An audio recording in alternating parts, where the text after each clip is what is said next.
Hi అండి, అందరికీ నమస్కారం. Welcome back to our channel శ్రీకళాకృతీస్.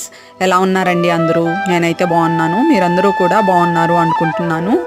ఇంకా బాగుండాలని మనస్ఫూర్తిగా కోరుకుంటున్నాను. ఈ క్రోధినామ సంవత్సరంలో మీరందరూ ఆయురారోగ్యాలతో, అష్టైశ్వర్యాలతో, భోగభాగ్యాలతో సంతోషంగా ఉండాలని మనస్ఫూర్తిగా కోరుకుంటున్నానండి. మీ అందరికీ ఉగాది పండుగ శుభాకాంక్షలు.